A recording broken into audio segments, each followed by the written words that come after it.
said on you. Teacher coming through, send you back to school. So pay attention, listen up and hear me speak that truth. If you mess with me, I will mess with you. DNI and TSA got so much said on you. I got something new, you ain't ready for. I will break you into pieces, better get that clue. Press in the studio, last one to leave the booth. I'm leaving proof there are miracles to believe in. You don't believe me, you're breaking my heart between dropping a bomb. It's only the start of a new season. Netflix and kill-outs, drink the wine if you don't like us and try the reason. I will polish you, will you? Next thing I know, care about you shows you stable a horse. I know you're unstable because you weakness shows. You wanna be friendly, don't grab me my face.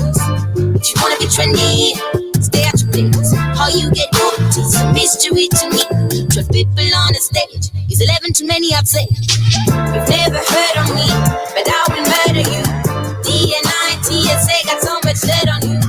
Teacher coming through, send you back to school. So pay attention, listen up and hear me speak the truth. If you mess with me, I will mess with you.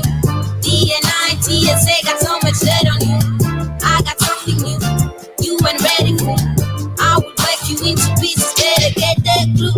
No more money to make it, none in this business. You watching like $1 million, but all you want put some check. Mixed up industry, go. Welcome to the sound table. You sing a cow on Christmas. I don't hate you though. I don't acknowledge. This is a bit of a different show today. The drinks are spied, there's no more hope for you. So drop the mic and hold my glass. Well, we're not in the studio. Listen up and hear the plug go.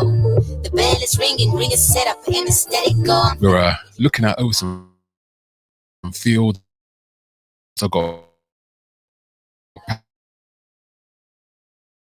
Patrick Morris in the studio, so pay attention, listen up and hear me speak the truth. If you mess with me, I will mess with you. DNI, TSA got so much said on you. I got something new, you ain't ready for. I will break you into pieces, better get that glue. Don't mess with me, don't mess with me, don't mess with me. So today on the sound table, let me get up over here. I don't know if anyone's going to tune in, but this week on the sound table is I was going to do a pump and dump, which basically means that, play some music, get some opinions, pump or dump. All right, that's what we're going to do earlier. And then I got into a conversation with an artist who basically, we kind of got into this conversation. She actually approached me. She said, "Oh, a certain person hit her up, started talking about,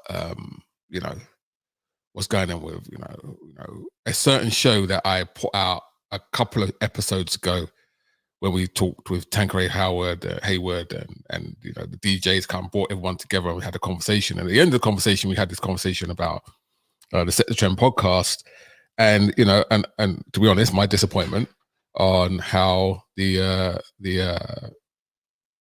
independent soul music scene was represented on that podcast. I'm not saying, once again, that it wasn't good that they've given us spotlight. I'm not saying it wasn't good that artists got an opportunity to perform and get exposed to the circuit, as we call them. But it's interesting because the conversation with this artist by this person, they didn't even actually watch the show to find out what was actually said. They heard through someone else that something was said and then went into a tirade about what they do. Now, no offense, I don't care what you do. And I'm going to say that right now. Like, you're doing what you're supposed to do. You don't have to tell people what you do. You just go ahead and you do it. But for myself, I'm like, well, you have me on Facebook. You have me off my phone number. You have me on WhatsApp. If you wanted to address something that was said on a show that I was hosting, or say something or address me directly by anything I said explicitly, you have full access to raise that question and I will give you an answer. You may not like the answer I give you, but I'll give you an answer. Suffice it to say that didn't happen. and it probably isn't going to happen. And I did go on my profile today and I did invite the person to come in. If you want to talk about it, come join it, right? So what I'm going to do is I'm going to put up the StreamYard link for this show. Anybody listening in that has an opinion about what was said, or anyone that has anything to say, by all means, jump on, right? So I'm going to put it in the chat. Let me see. Let me copy this. There you go. I'll put it in the chat on the YouTube. I'm going to put it into the chat on the Facebook. I'm only going to put it in the chat on the Facebook. I'm going to pin it so nobody else can turn around and say they didn't hear it, didn't see it, and they get the opportunity to have their say if they want to have their say. So the thing that I guess, I find humorous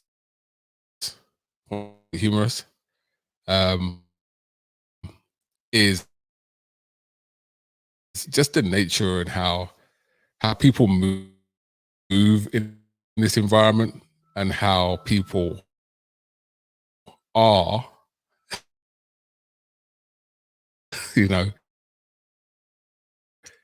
when it comes to other presenters and artists, right? And for me, it was more a case of, you were said, like, once you don't. But I am up for a conversation. This is a sound table. This is an opportunity for people who want to talk about what they do and how they contribute. You have an open forum to be able to have that conversation. But as usual, people will sit there and they will watch, and they will then take whatever they feel they need to take as commentary, and then they'll go and regurgitate it in a way that's not always positive, and it's almost a bit of a slight. So yeah, that's why I stand on it. I've got Patrick here. Patrick had no idea what I'm talking about, but because he can't hear nothing right now, I can't get my headphones on. But yeah, that's why I'm standing right now. So bit of a different sound table. Like I said, the links are there. If you want to come on, have your say, the room is open. If you want to call me, I have my Bluetooth set up so you can call me on my phone, and then you can have a conversation. Anybody wants to have a conversation about anything related to music, opinions about independent soul, whatever it is, I'm making it a free form show today for the next hour. All right. Shouts out to the 3 people watching inside of YouTube, and for the 0 people watching over there over on the Facebook. I don't know what's going on with Facebook. It's really weird. It's like every time we stream there, it just seems to stick all the time. It's really, really, it's really annoying, to be honest. I'm not sure if it's because of the restream. I'm not sure if it's because it's being relayed. We're not on wired internet here. We're on wireless, unfortunately. So maybe that's the problem too, in terms of the stream rate. But it does seem to stick a lot over in on the Facebook side. But it's what it is. So in lieu of anyone actually taking a moment to actually join the conversation, or making any comments inside of the chat room, because I've got 3 people watching and not saying anything, let's talk a bit about artists and revenue and fandom. Okay, so I put a post up earlier today on my personal profile that talked a little bit about fandom. Right, why is an artist, and why does an artist, as a musical artist, especially in the independent scene, what's your big driver? Is your big driver getting fans, or is your big driver making money? Right, there's 2 different dynamics here, right, within this new version of the music industry with this technology layer that's added on top. And I think sometimes it gets a bit confused. So let's take the Tanqueray Hayward example, or the Gwendolyn Collins example, where majority of their music is sold directly from them to their consumer, called a B2C model, right? They're the business, they're the consumer.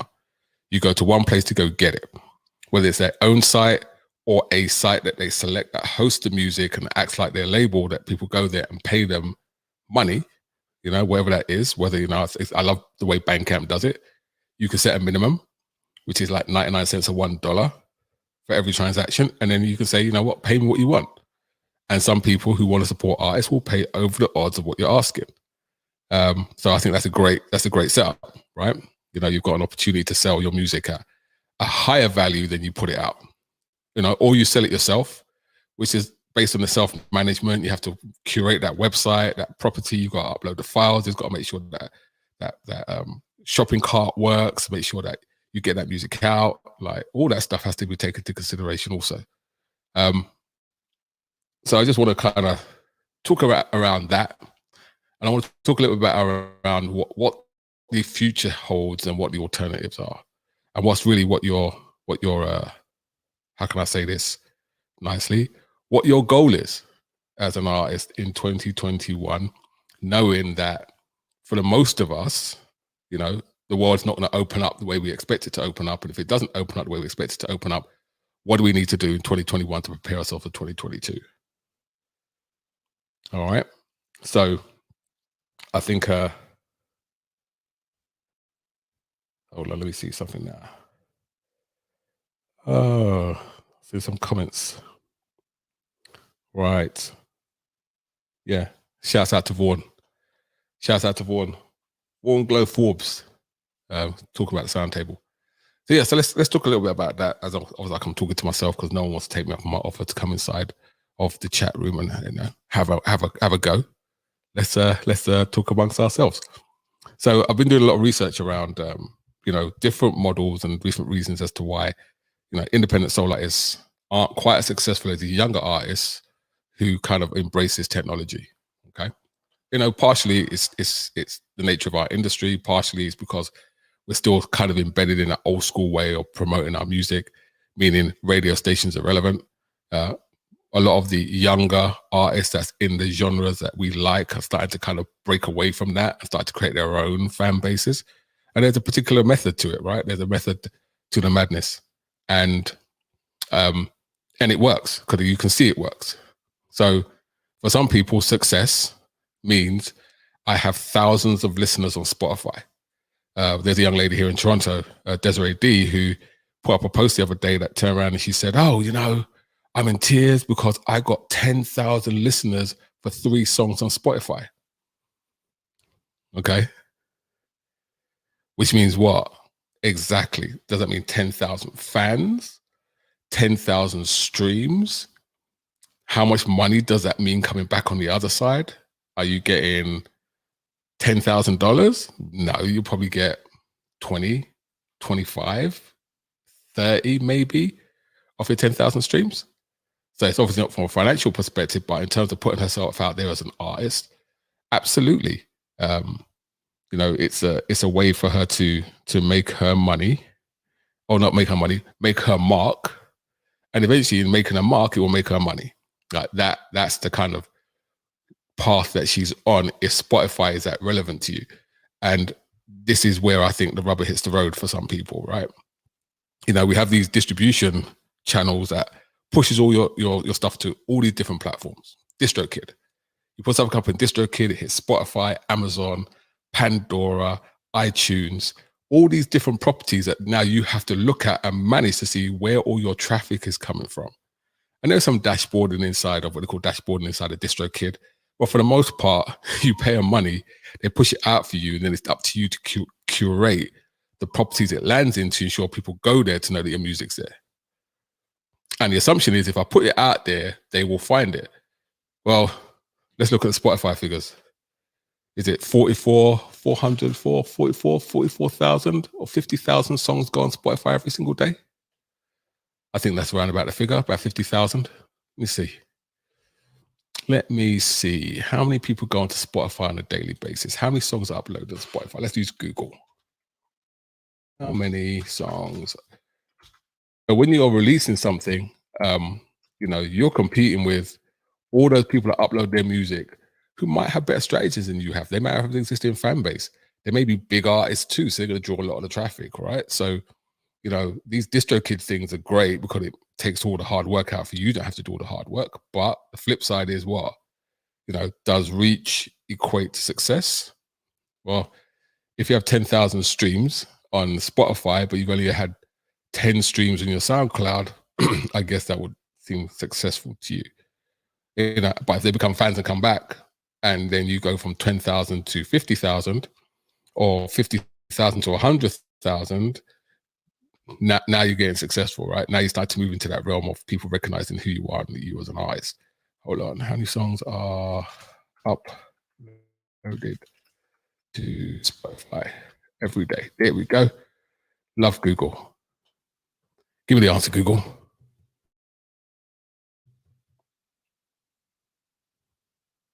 Yeah, this thing's slow as hell. I'm gonna have to tell the fiance to get a wire directly up here in this area, because every time we go live, it's like, takes forever. Well, whilst the browser's thinking about it, so even at a ballpark figure, I say it's 50,000. There's a lot of competition out there. Just to see who you are and get your thing placed in various people's. Oh, sorry. Oh, there you go. Do you know, Patrick, is 60,000 songs get uploaded to Spotify every single day? And now it's home to 70 million tracks. So let's put that into perspective. You get 10,000 listeners across 3 tracks, which is around about 3,000 listeners per track. Okay. And I don't even want to know how many people are actually, how many subscribers on Spotify. Let's do that. How many listeners on Spotify? How many listeners on Spotify? So 60,000 a day. How many listeners? Look at that.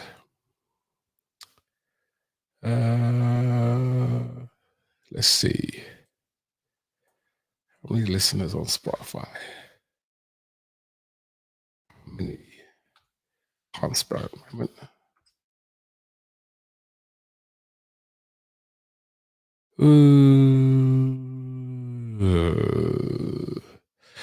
That's interesting. They don't actually tell you. They don't actually tell you how many listeners are on Spotify, how many people are using their platform. That's interesting. That is very interesting. How many subscribers then? Let's look at that.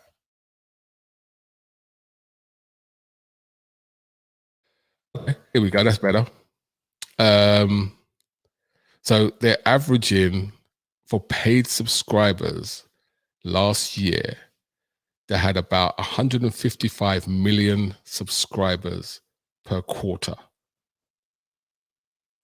All right. So you can do the math, right? You can kind of divide that by number of days. I think it's 120 days.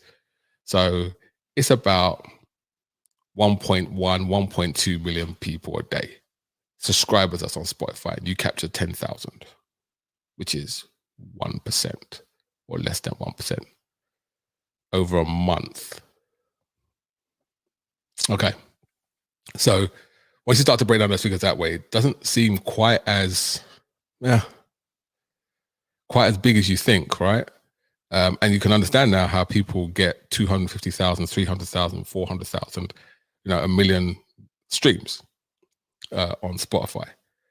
And really, once you hit 1 million streams, then you're going to be noticed by the analytics within Spotify, and then all of a sudden you'll be pushed onto the list. So, but it's a strategy, and it's a strategy that people use, and people think that it's a good way for us to get their music out there, and it's a good way to connect with your fans. But I mean, think about it from the perspective of now how you're curating your fans. How do you communicate with your fans? Right? So you've got your Spotify over here, you've got your Amazon over here, you've got your iTunes over here. Then how do you then communicate with your fans? How do you keep them engaged? Well, do you think you keep them engaged by doing what? By just pushing your music out? No. You go back and you do Instagram streams and tell people to go pick up your music. You'll go do Linktree and get all your links together so people can link and connect to you that way. There's a bunch of work that you actually have to do to keep, your initial push of your music out going and you as an artist going. There's a lot of work to it. Yeah. And some people work really hard about doing it. Some people think that because they are an artist of a certain ilk, that they can just put it out and it will just be picked up. All right. There's other artists that really push hard. There's other people that play the game of, self-promotion really well. We saw that a couple of weeks ago, right? Where part of that whole conversation was around, what's what I'm looking for?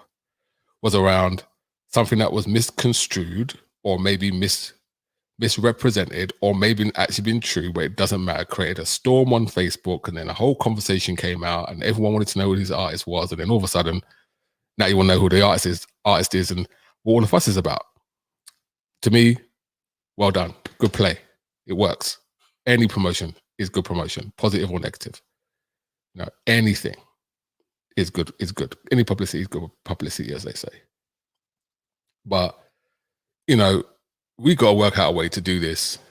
And I say this all the time. We have to work out a way to do this and the method and the process to do this where it works.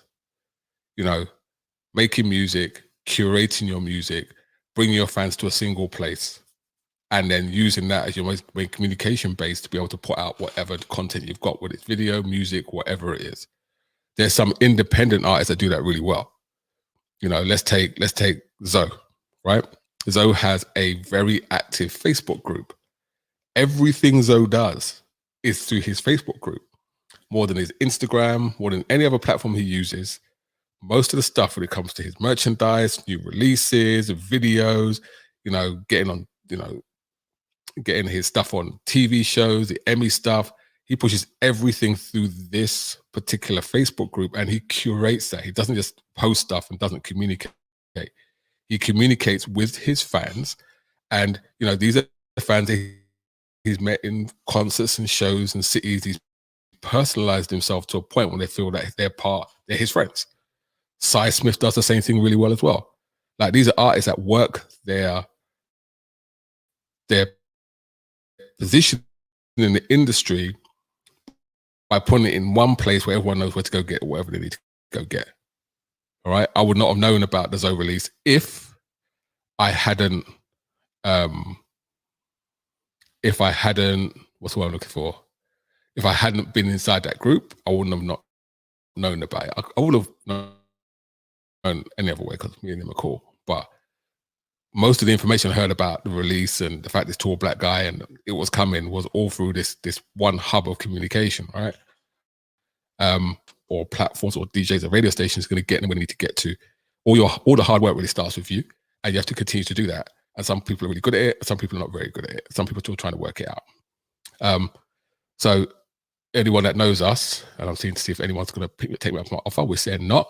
So don't forget, if you want to come on Sound Table, you want to have your moment, based on what I said earlier. And let me just reiterate, if there's any comments I make on any show that anyone has a problem with, by all means, step to the plate, come on up. The link is there. Come and have your say.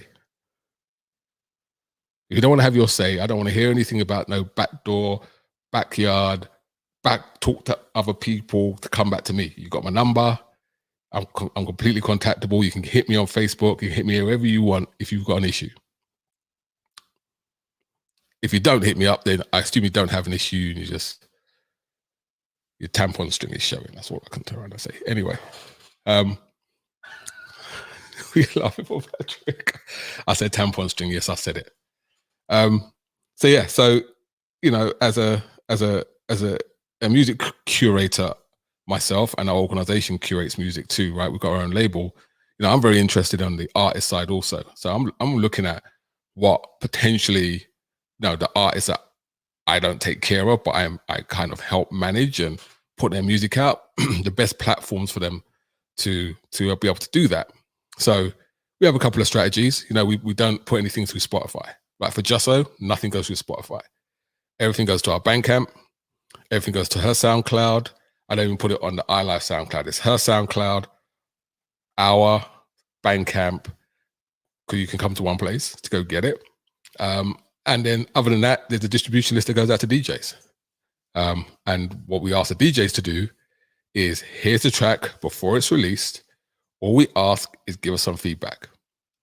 And you'll be amazed at how many of the DJs, I have 30 DJs on the list, and consistently only 7 to 8 DJs will respond with their comments.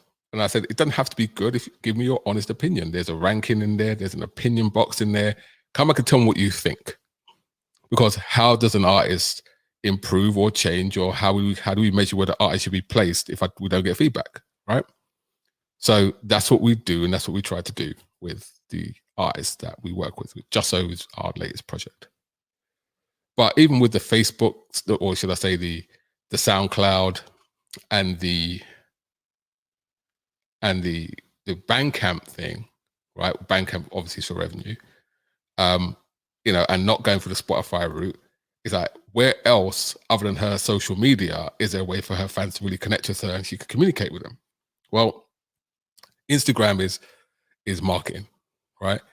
People try and use it as a communication tool. They try and use it as a place to curate their artists, but it's really not designed for that. It's designed for you to take snippets of pictures and put nice tags on them and give them nice little descriptions, and everyone can interact with you from the perspective of watching what's going on inside your world or what's coming for you. That's marketing, right? That's not curation, right? That's not curating your fans.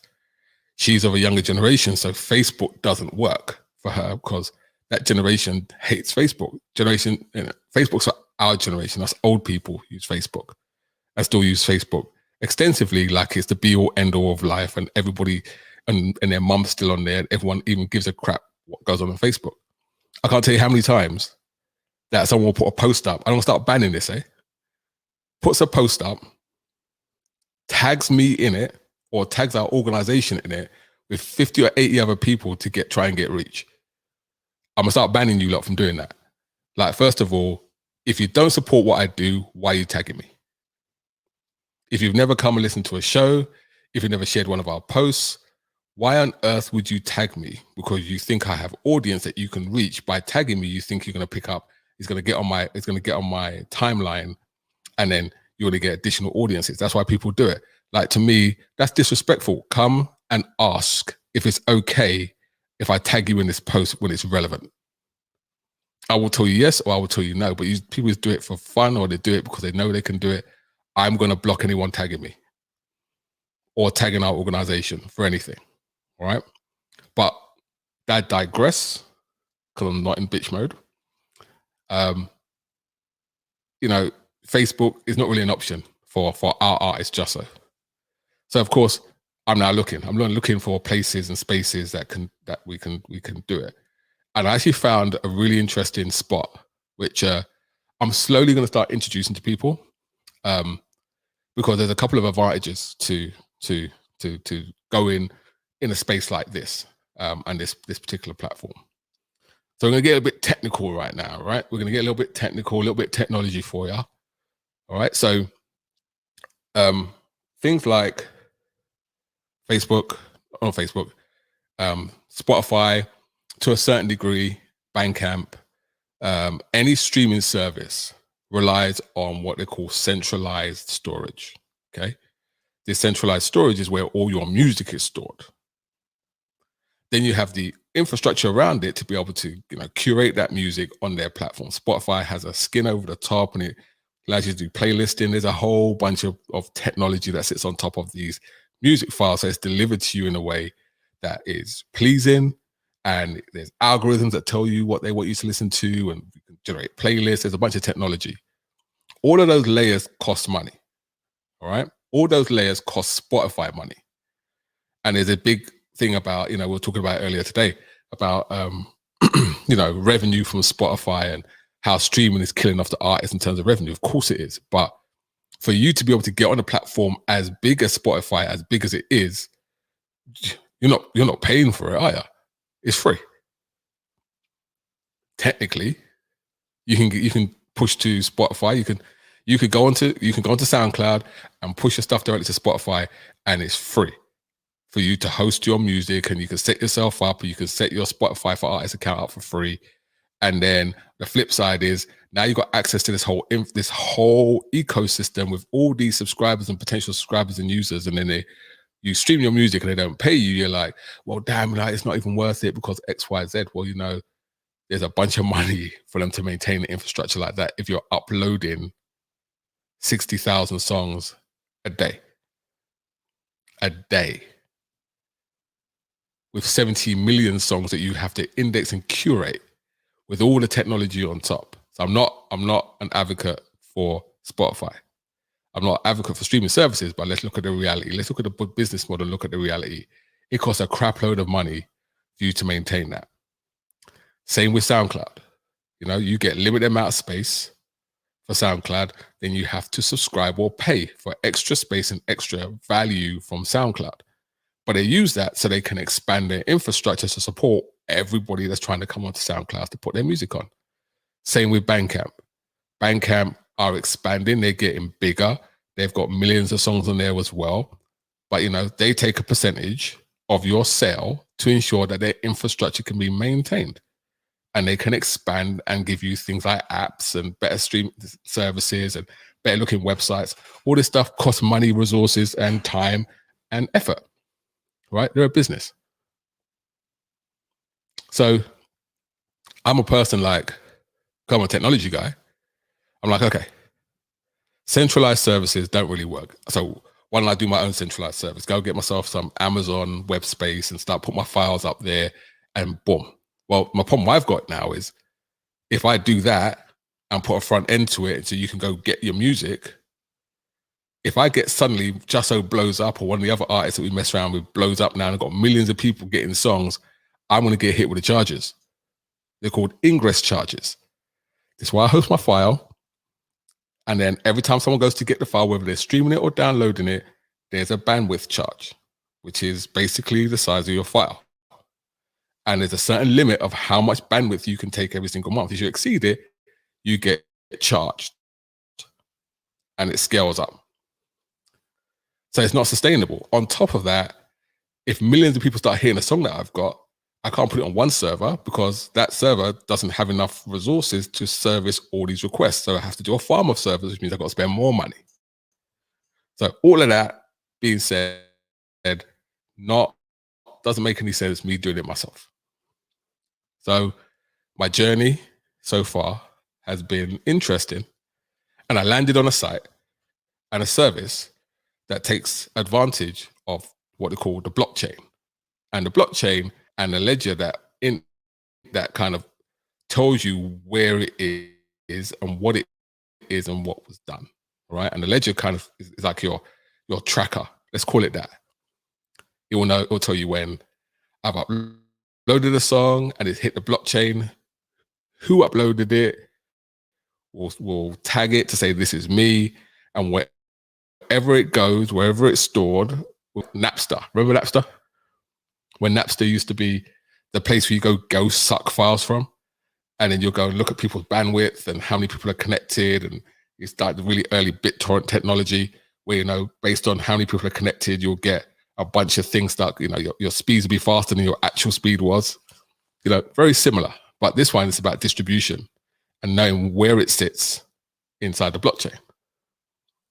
So I found a site that allows you to curate a page as an artist, and it sits and it's built on blockchain technology. So now scalability is not an issue. I can throw as much stuff up there as I possibly can. The other great part about it is if you're into crypto, they have their own crypto coin, which means that you can actually go buy their crypto coin and become part ownership in that particular platform. Now, I'm an early adopter of any technology. Like, I'll jump on anything if it's early and it makes sense. Yes, are there copyright issues? Of course, anyone can take anyone's song, throw it up there. There's no content ID and anything like that. They get around, they skirt that copywriting rule because nothing is stored by the service. It's all distributed to operators, and you don't know who has what file or what fragment of what file across the blockchain. But a really good thing about it is it looks good. It's free. You don't pay anything. And they really are going after the SoundCloud space, and they're really going after, the Spotify's. They really, really are. And they've got some great features. Like, one of the features of this site is I can upload a song. Like I can upload the Jusso song. But I might just turn around and say, you know what? I might want other creators and artists or remixers and stuff to remix my stuff. So I can actually upload all of the pieces that's attached to it, the stems, the acapella, pieces of the drum kit, the snare, whatever it is, whatever pieces I want to upload, I can upload the instrumental. And once someone becomes a fan and follows me, or follows Just So, or follows that thing, or shares it, whatever the trigger is, there's an unlockable. And if you want to be able to do it, you get the unlockable. These are all the assets that's attached to it. And you can download, and you can do remixes, and you can upload it, and it's tagged to you. That's how you build community. That's how you curate, right? Because you've now got a single source place that people can come to, and you can put up posts and share. It's still a little early. There's no social media pieces attached to it as yet, but there will be. It's pretty basic, but has a lot of potential. And I will encourage artists to go set themselves up a profile on here and start uploading their music. I think it's great. It's a way for you to, once again, get your music out there in a centralized space so you can share with other people, and other artists can come and connect with you. Masego, anyone knows Masego, right? Masego has a profile up there. He's got like 10,000 followers, and it's a very impressive track record for them. I think in the first month, they pulled in about 250,000 people, artists join the site to put their music up.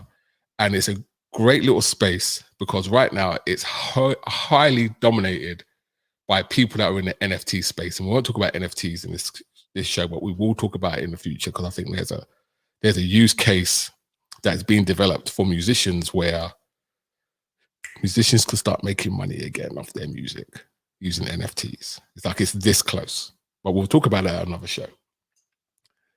But this gets you an introduction to that space. And what artists are doing is like, they're saying, okay, here's my full song with my graphic. But you can go buy the NFT, the digital asset, which is really the shortened version of that, like a 6-second or 7-second sample with the moving animation stuff that people want to own, these digital collectibles, and they point them to their NFT sites. And you can connect your NFT wallet, MetaMask, whatever it is, to this site also, because you have to, for them to be able to identify you as an artist. So it puts you in that space. And it's really important that artists start to understand this new digital space with digital currencies, because this is the unlock for artists. It really is. You have no idea. You go into Clubhouse, they talk about it.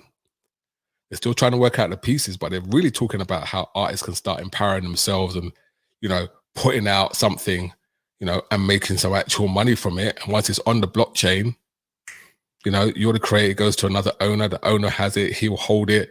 He may do nothing with it, or he may put it out for auction because he owns it. You get 10% residual for every single sale that happens, or anything that happens to that NFT going forward. Well, think about music that way.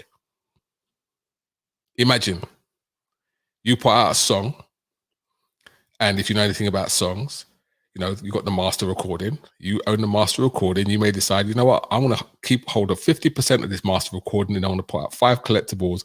Each collectible is worth 10% off the master recording. And you put it out onto the blockchain. And you put it out for auction. People might buy it.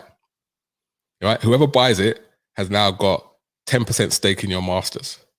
And whoever's got 10% stake in your masters might turn around and say, hey, I love this piece of work.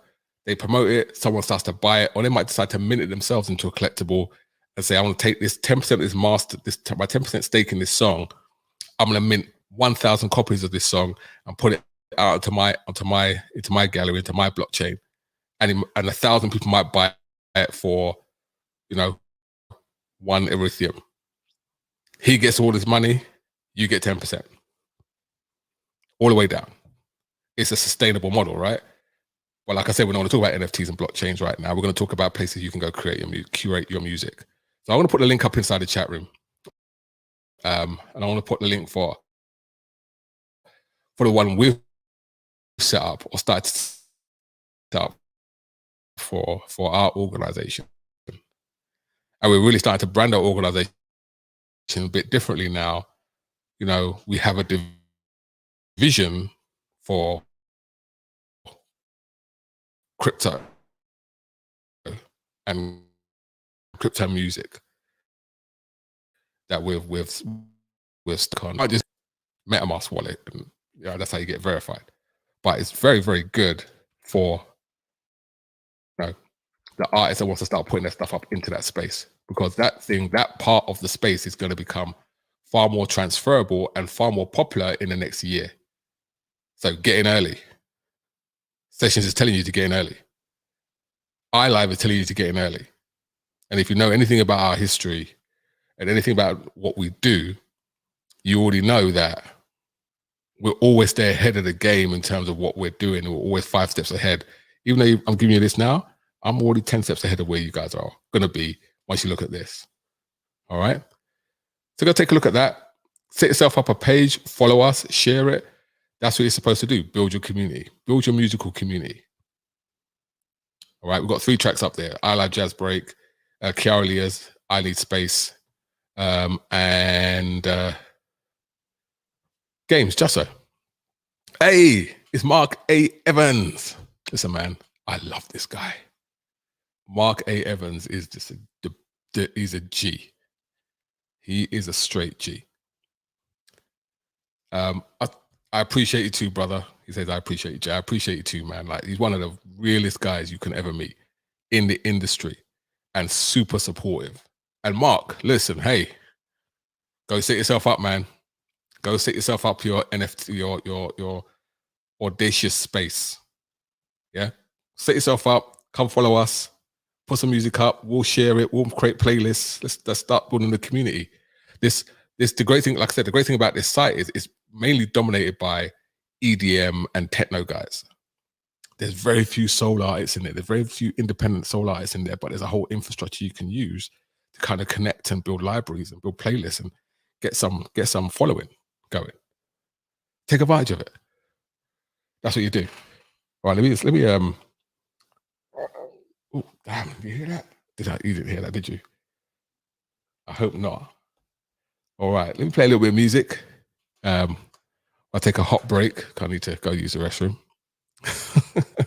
And we got what? Damn, it's 42 minutes already, Patrick. Yeah, man, I can't believe it. I'm obviously rabbiting on way too much. Give me 2 minutes. I need to go take a toilet break. I'll play some music. This is from Black Orchid, unreleased. Black Orchid released the Kraken Man, released the one. Everyone's waiting for it. But this one she sent me not too long ago. This is called Number One Spot.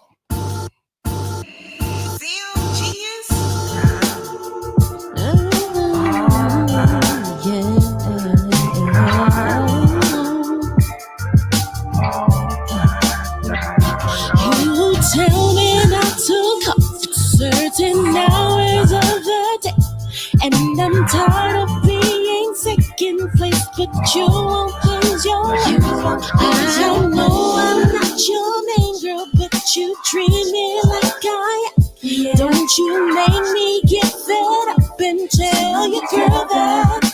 Hey, you say my number in your phone is into Shirley. Yes, so shady. Why do you play me like this, baby? Hey, I don't want to be the chick on the side. I want the number one spot. Want to be the only one. I don't want to be the chick on the side. I want the number one spot. Want to be the only one. You know my girlfriend think I'm still. Yeah, that's better.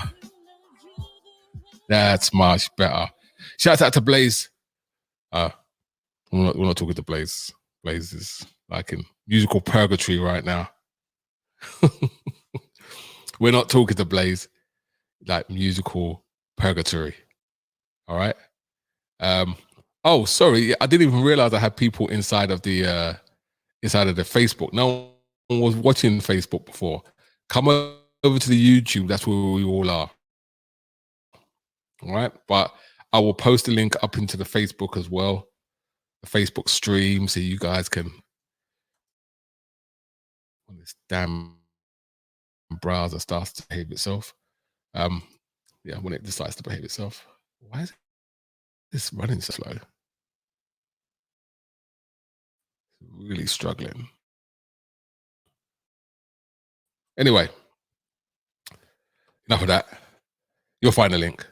And Gwenny, I will send you the link directly. How about that?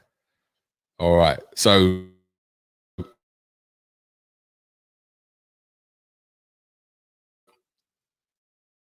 um so where was I? Yeah. Yes. So I was talking about different types of platforms you can use. Okay. Streaming on site is the company that way, revenue wise.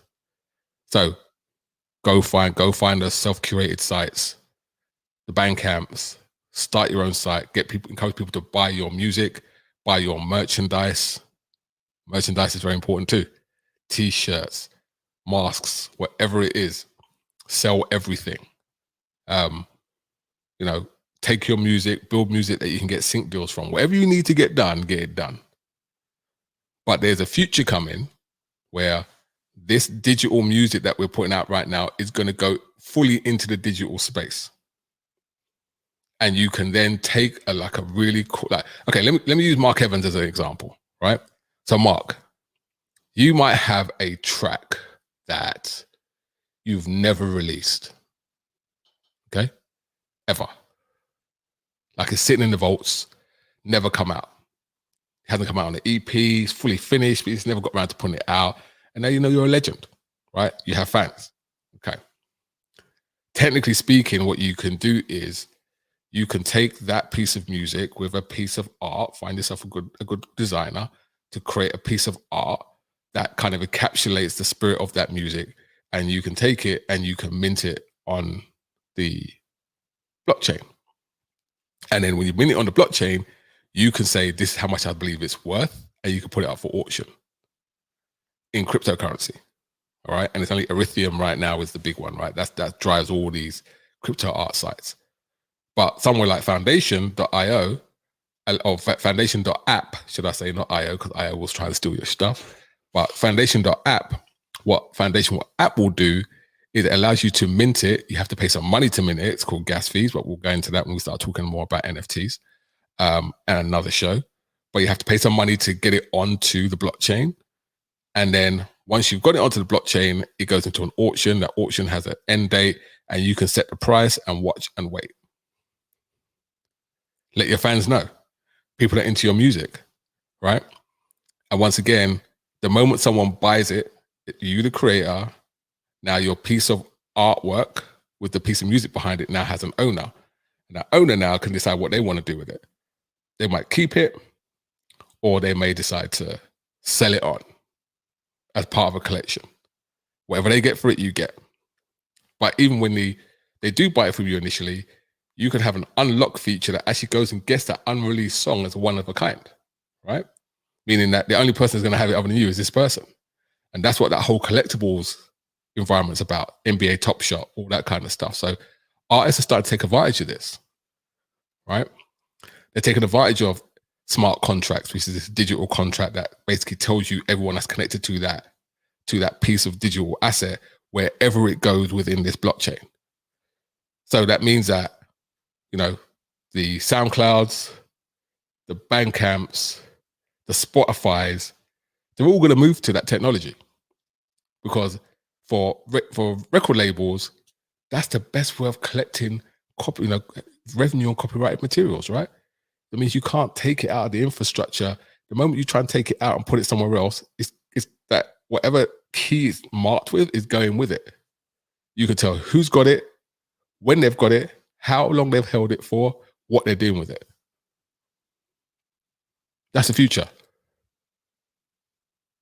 And the future is now. So the link I put up, set yourself up a profile. If you're an artist, set yourself up a profile.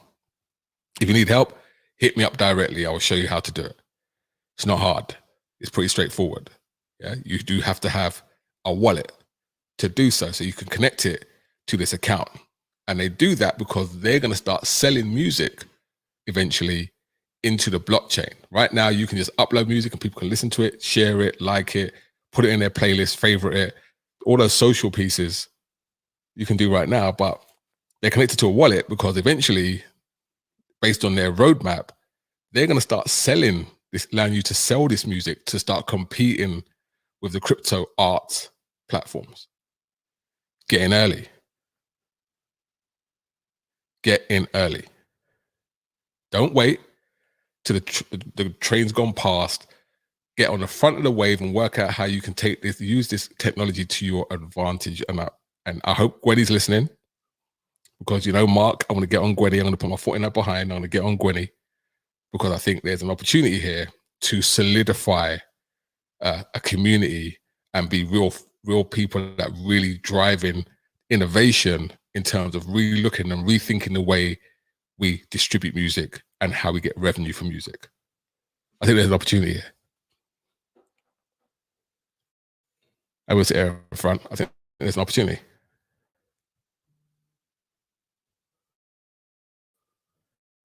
Why did my things switch? I didn't switch it.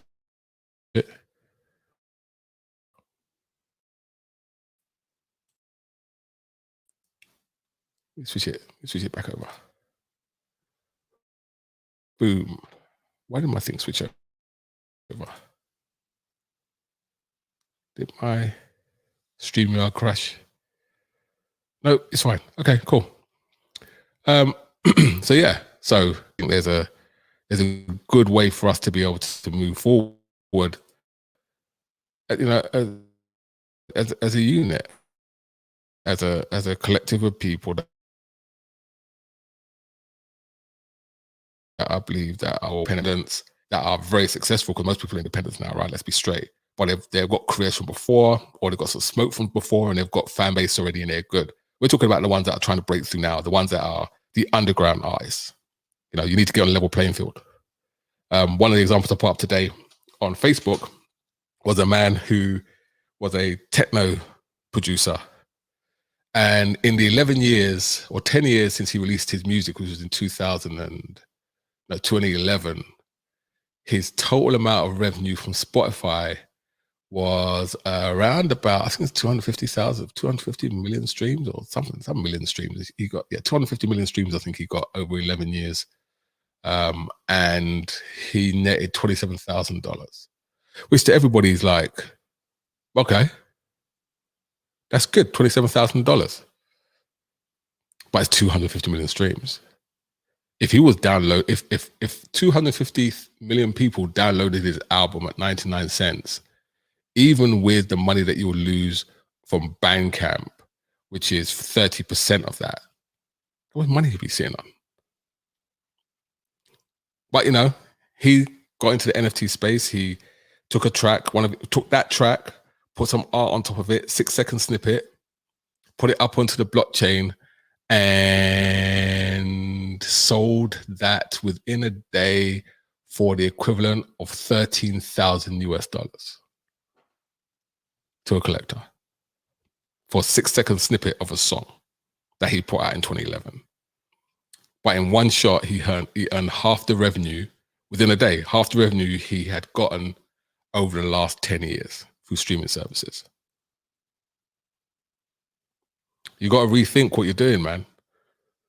We have to rethink what we're doing. We have to rethink the way we approach this. And I'm going to keep preaching this to everybody. Anyone that will listen. Like, everyone wants to put out music, and I want to get onto Spotify. Why? What's your purpose? If you want people just to listen to it, you're going to have to compete with the 50,000, 60,000 songs that got uploaded that same day you uploaded yours, and hope someone picks it up. That's facts. 60,000 songs a day is your competition. Put it on Spotify. Yes. Orange Moon Entertainment. Shouts out to Gina P with her upcoming project. Yeah, it's not for everyone. Okay. Once again, what are you trying to do? Are you trying to make money and recoup, or are you trying to get reach? Okay, if you're trying to get reach, there's ways in getting reach. Through Spotify, putting it out on all your platforms and just backlinking everything, and people will start to enjoy it. That's great. You ain't gonna make the money from it. For someone like yourself, who's really like a first-time artist, because technically it's the first time you put it out, I wouldn't advise you to take advantage of that. I would say build your audience first, build your fan base first, and then once you, the way he has classic music, he has classic songs, he has a fan base and a following, it will make sense to NFT. It will make sense to do that, right? And I think that's where the disconnect is for a lot of people, is that because he has fans and he has a back catalogue and he has stuff that he may not have released before, and there's fans that love him and want to hear some stuff from him, and there's fans that's already in this crypto space that will actually buy something from him, a piece of crypto. And it's not just the digital part, like there's physical assets as well that you can associate with your release that makes it really unique to that person, actually drives up the value. That's how it works, right? So it's thinking outside that box, right? They're thinking outside that box of music. And we really have to really rethink the way we look at music and the way we approach music and the way we take on this whole music thing. Because without that strategy, yes, Gina, you can do both. You can. I'm telling you what I would advise you to do. Not saying you can't do both. I'm saying that's what I would advise you to do.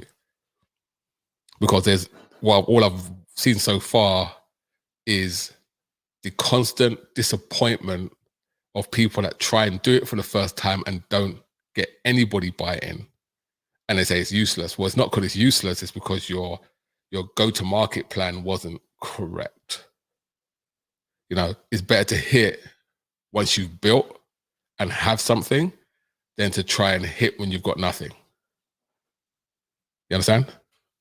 It's far harder to hit when you've got nothing. So that's always my advice. And I've been around this space, and for the last 3 or 4 months, I've been embroiled in it. Yeah, like deep dive in it, in Clubhouses, listening to all the different experiences, working out the process for myself. But there's a method. So some artists, this works for immediately. Other artists, you have to build first to get there. And the link I put up inside on the YouTube is a great space for artists to get themselves into the crypto space and just build fans. Get people to share your music. Get other artists on there to share your music and you share theirs. That's what you do, that you keep building and building and building. Think of it like a MySpace. How about that? In this new crypto environment where, you know, it's not limited by the amount of space that's there because it's all decentralized and hosted by a number of nodes and people, and, you know, essentially it's unlimited space. I mean, you will never get charged for it. It's a good entry point. All right. I've got 2 minutes. Top of the hour, we've got Patrick Morris going to jump onto the hot seat and do his thing. So I want to get out of here like a minute early so we can do the changeover. But like I said, to the person who complained about the fact that, yeah, you didn't like what I said on the sound table a couple of shows ago, the invitation is still open. If you've got something to say, hit me up. We'll jump on. We'll thrash it out. Just don't be upset when you don't like what I got to say. All right? So thank you for everyone that joined me this evening. Patrick Morris is up next. And I hope you enjoyed our little